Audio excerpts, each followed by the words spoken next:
Hi guys, it's Carol. How are ya? I was looking outside. Somebody was walking past. I was waiting for the dogs to start barking, but for once they didn't. How are you? I'm doing pretty good. I've got a horrible headache, so I may not be my normal perky self, but I wanted to do a shout out Sunday. Uh, and I'm having brain fog, so pardon me if I take a few seconds to come up with words again. The first lady I want to shout out is one of the sweetest ladies on YouTube. Here she is. Her name is Darlene McFate, and she lives in Calgary, Alberta, Canada.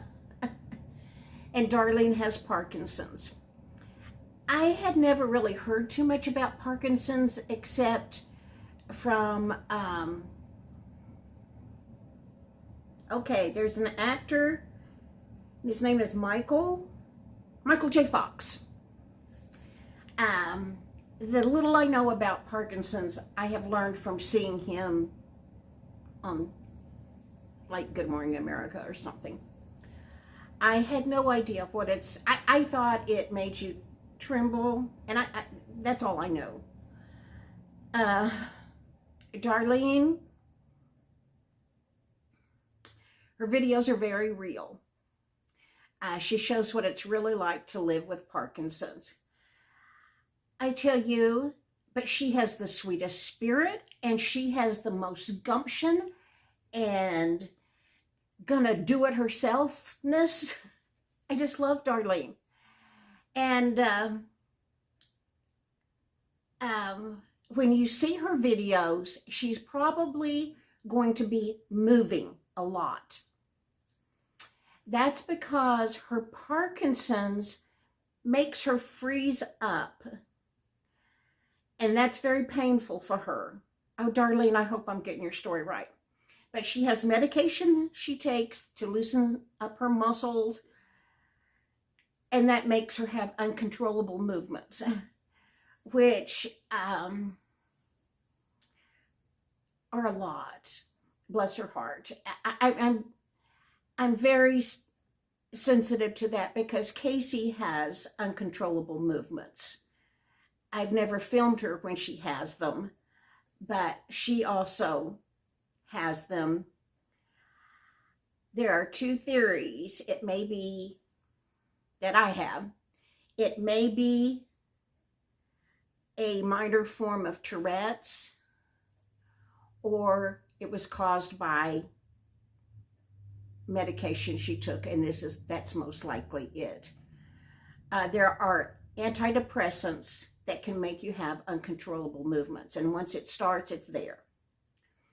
That's what her psychiatrist believes. But I have two other children. Well, I have 4 children. All of them have uncontrollable movements. 2 of them very minorly. I mean, it's not an everyday thing or anything like that, but they occasionally have them. 2 of them, one has them periodically. Casey has them anytime she gets tired, anytime she's really stressed. And she doesn't mind me telling you that. And the 2, at least one of the ones that has them occasionally has never taken an antidepressant. So that's why I'm wondering if it's some form of Tourette's. But anyway, I don't know. Casey's psychiatrist believes it's because of the medication, and he has a note in her charts never to give her those types of medications again. Once he put her on a different medication not that many years ago, a couple of years ago, and oh my gosh, suddenly her movements were worse. And she called him, and he said immediately, don't take that again. Don't ever put that in your mouth again. So anyway, Darlene has uncontrollable movements. And I know how hard that is because of Casey. And Casey hers are not anything like Darlene's, but still difficult to live with. But anyway, moving on. Darlene is a great woman. She has Parkinson's. When you watch her videos, There will be movement. But there is such a kind soul in that moving body. Please watch her. Please watch her. I don't even know how many subs she has. And I have to apologize to, I'm looking her up, to the people I normally watch. You know, for the last 2 months, I've just had quite a time medically, and I have not been watching my people. I catch a video every now and then, but not many. I haven't watched Darlene at least in a month. And I am so sorry, Darlene. It's me, not you. I haven't watched Gary from the 5-acre church homestead. I haven't, Mendota Ranch. I used to watch him every Sunday morning, and I haven't watched him in months. It's because of my depression, not you guys. I haven't seen very many of Life with Patty. I haven't even seen very many of Maniac Grammy's Homestead. And I just think of her as one of my closest friends now. I just haven't been able to watch videos. But I'm going to get back to it. I think my medicine's working. Okay, Darlene. Let me find you, Darlene. Anyway, she needs you to sub, because she doesn't have very many subs, and we want to get her up to where she's monetized. She has 405 subs. Okay, we need a good 600 more of you to sign up. She says, I'm an older model woman, I love her humor, in my 60s that was diagnosed with Parkinson's approximately 6 years ago. It took me a while to realize that this was really happening and that I was changing. As I lose some things, that makes me unique. I want my family to have a way to remember me as I was, not how the disease made me become. This is my story as it is, the good, the bad, and the unfortunate. I hope you laugh and are encouraged, and if we shed a tear now and then, no worries, for life is real. For life is life, and what we do with it is our choice. My name is Darlene. Oh, she is funny. She is sweet. I wish I lived next door to Darlene. I really like her. She likes to cook. That's becoming way difficult for her. And I often say, oh, Darlene, just put the knife down. Bless her heart. But she is funny. She and her husband, who has cancer, live with her daughter, Claudine. And Claudine's grandson is the cutest little thing. He comes to visit often. He has a new baby brother or baby sister. I don't know, because I haven't seen videos in so long. But anyway, would y'all please go over and check out Darlene McFate? That's the name of her channel. Then I want to give a shout out to Ian Y. Gath. I don't know much about him. There he is. I really want to try his spice cake. I've only seen maybe 8 videos, but I am very impressed with his videos. His videos are like a professional cooking channel, honestly. And I love his voice. His voice is very soothing and comforting. That's what brought me back after the first video, was just listening to his voice. And for those of you that liked me reading those books at Christmas, I guess it was 2 years ago, you will love him because he reads stories. He does storytelling. He does metal detecting, although I've not seen any of those videos. And I don't even know how I knew this. You know, I have a lot of memory problems. I don't even know how I knew this, but I knew he was a retired priest from the Anglican Church in Canada. I don't know how I knew that. But I sent him a message and told him I wanted to give him a shout out, and I wanted to be respectful, and would it be appropriate to refer to him as Father Gath? And he said it would be fine to refer to him as Father Ian. He and his wife live in Saskatchewan. I'll look him up too. See if it says anything.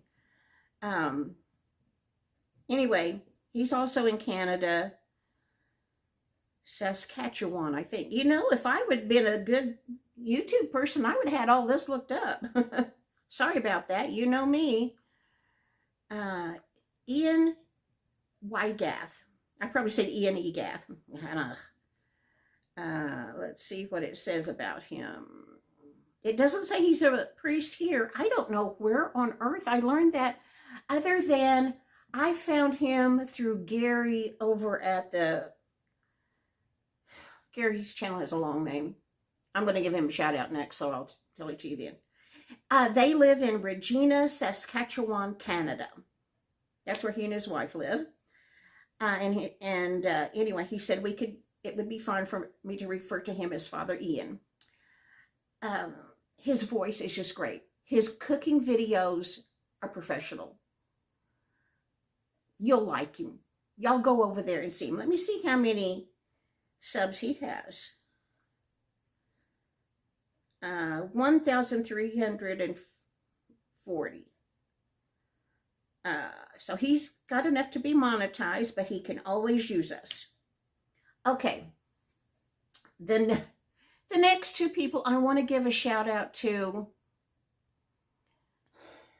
Oh, I have thought long and hard about it, because I don't want people that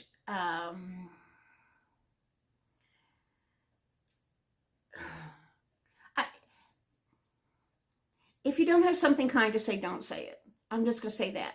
You know, you guys know I suffer with mental illness. You know I've been in a mental institution. While I loved being there, I had good experience in the mental hospital. They took wonderful care of me.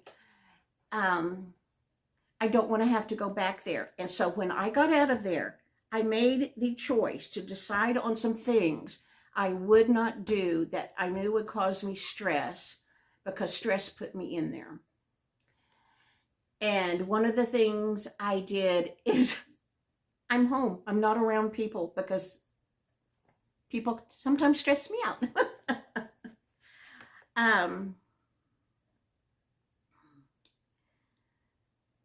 And I'm very fragile. And I mean that. Mentally, emotionally, I'm very fragile. And the least bit of bickering or contention or drama, and I'm not referring to anybody on here, I'm just saying, anything like that, I'm very sensitive to, and I'm very fragile, and I'm always teetering on the wall between dropping in the hellhole of depression and I don't need any help. And so I welcome your comments. I cherish your comments. Please keep it nice. And these two channels I'm about to shout out are large channels. They don't need me. But I thought some of you, because I have subs from all over the place, I thought some of you might really be interested in life in the Southwest part of America, in the agricultural ranching life, because I grew up in New Mexico. I have always lived in New Mexico and Texas. Have always been really interested in ranch life.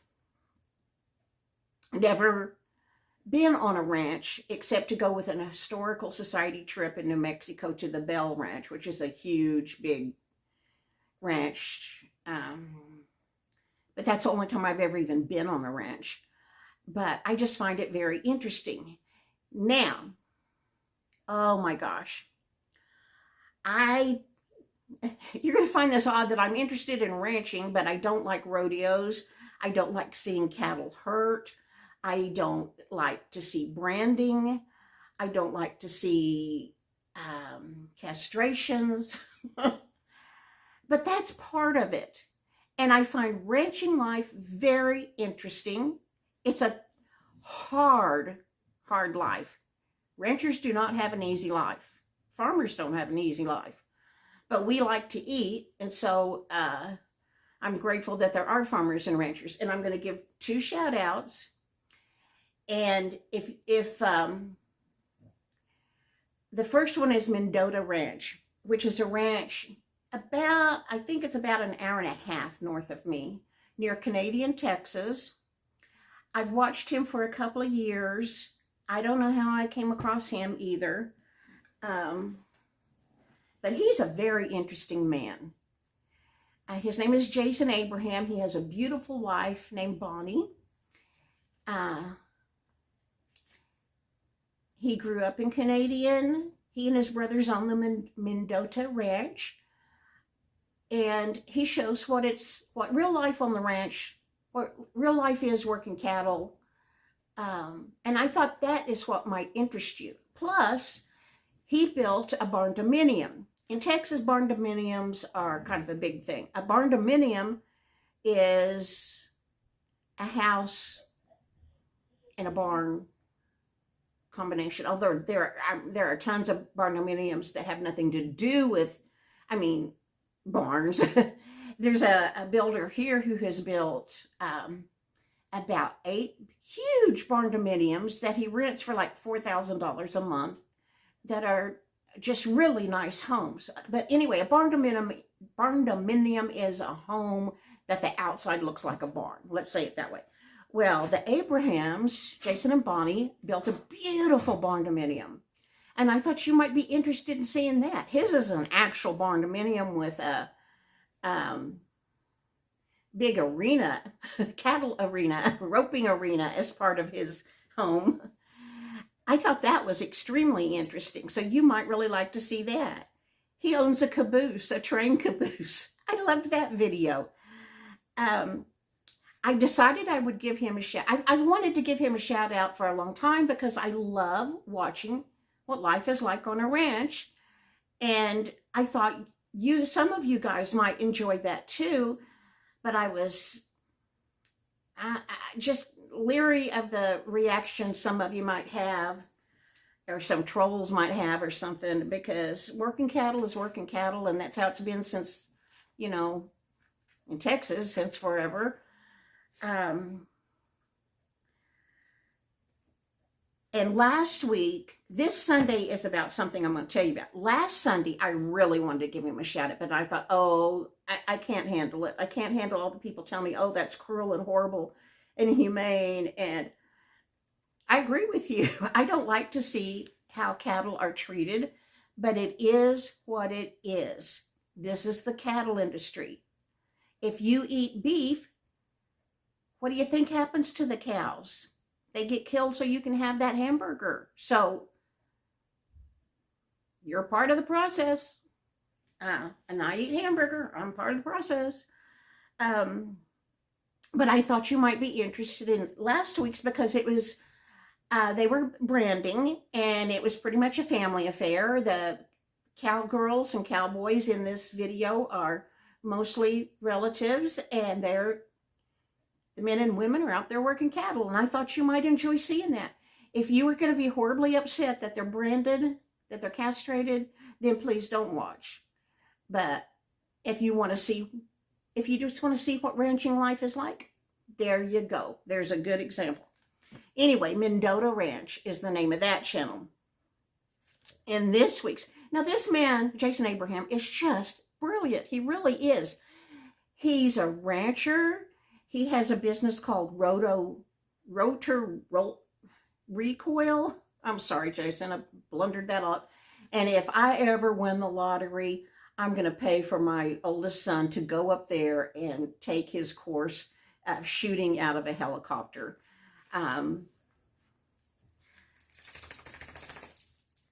If for nothing else, my son would be thrilled, and not that we're ever going to use that kind of experience, that talent, but moving on. That's another. Don't be sending me nasty comments about guns. I live in Texas. The best thing I know about helicopters and guns is he's able to shoot wild hogs that are tearing up our country. They're horrible. Well, anyway, he does Ironman competitions. He's just an interesting guy. I think this is just an interesting family. Okay, he has several patents, I believe. He also clones. He has been known to clone, so leave a positive comment, or please don't leave one. I'm just giving you information. If you don't want to watch it, don't do it.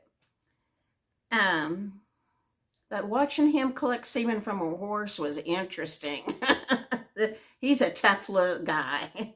Okay, but anyway, this Sunday, he does videos on Sunday. This Sunday's video, he had someone from Texas Agricultural something there visiting, and he was showing him this thing he has a patent on to kill trees on ranches that are harmful. Today he was showing, I think it was junipers and mesquite. But the worst thing that the Southwest has to deal with in trees is salt cedars. And the first time I saw him doing something with this was with salt cedars. Salt cedars are not native to Texas. They're not native to the United States. They were brought to the United States. I've got some notes on that. In the late 1800s. They were considered a serious threat by the 1920s. They're native to Eurasia in Southeastern Asia, and they were brought to the U.S. on purpose to help with the erosion problem.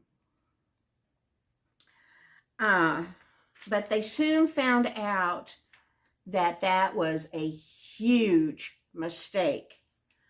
Salt cedars, they rob the ground of water. And here in the Texas Panhandle, water, every drop is precious. We have been in a drought except for this flood. I'm sure you're saying drought, you just had a flood. Well, water is precious here. Anyway, salt cedars suck water out of the ground, making it not available for native grasses and things here to grow. On a cattle ranch, you need grass to feed the cattle. Salt cedars secrete salt at a huge rate, and then that's deposited in the soil, and it's horrible for the native plants and animals. Salt cedars increase, we have wildfires here every year. Their dead leaves and dead branches just provide fuel for the fire, and because they're so plentiful, there's lots of it. We don't need that kind of help. And then after the wildfire, salt cedars push out the other native plants because, oh, Andy, it's okay. Salt cedars grow rapidly, produce lots of seeds, and just overtake. The Smithsonian Magazine has an article called How We Created a Monster in the American Southwest, and that is about salt cedars. Let me see if I have it on the right phone. Again, if I knew what I were doing, I'd have this all ready for you, but we know it's me. Let me see if I can find that article. No, it's on this phone I'm filming on. This is an old phone that I film on. Well, anyway, the government approved bringing them here to try to help with erosion, and then by 1920s discovered, oh, that was a huge mistake. They're ruining the place. Anyway, if you would like to see what he's developed to get rid of salt cedars and other trees that are ruining our ranch land, and if you want to see real life on a Texas ranch, and if you want to see what a barn dominium looks like, I love that video of that barn dominium, then I want you to go check out Mendota Ranch. The other guy is a ranch in Oklahoma, And I'm sure the information is on this phone. He raises bison. Let me see if I can pull it up. Bison are what we have here that most people call buffalo. They're not really buffalo, they're bison. Oh, heavens, the information is on this channel. Well, I'll put his channel name up here. The last video I watched was a super sad one. One of his bison delivered a calf, and the calf didn't make it. And again, this is real life in the ranching world. They lose animals, and you can tell this man loves his animals. And the mother buffalo was just grieving over this little bull that she delivered that didn't make it, which is horribly sad and just made me bawl. But that's a part of life. That's a part of life, part of raising cattle. But anyway, if you're his channel is very interesting. If you are interested in bison, this is a good channel to watch. Here is his channel info. And I'm sorry I don't have all the information. I had done screenshot after screenshot after screenshot about his channel, but it's on this camera. I'm going to quit now because this is 26 minutes long. Oh, heavens. Okay. If nothing else. Oh, I didn't get to Gary. Gary, I'll get you in the next video. If nothing else, go visit Darlene McFate, please. She is the sweetest, most wonderful woman. You will love Darlene. And if you are interested in ranching, visit Mendota Ranch and this Bison Ranch I'm going to tell you about. Okay, bye guys. Thank you so much for watching. Appreciate you being here. Hope you're having a wonderful day. Leave me thumbs up and a comment if you wouldn't mind doing that. And maybe in the next video, I'll actually be able to talk. I'll see ya. Bye.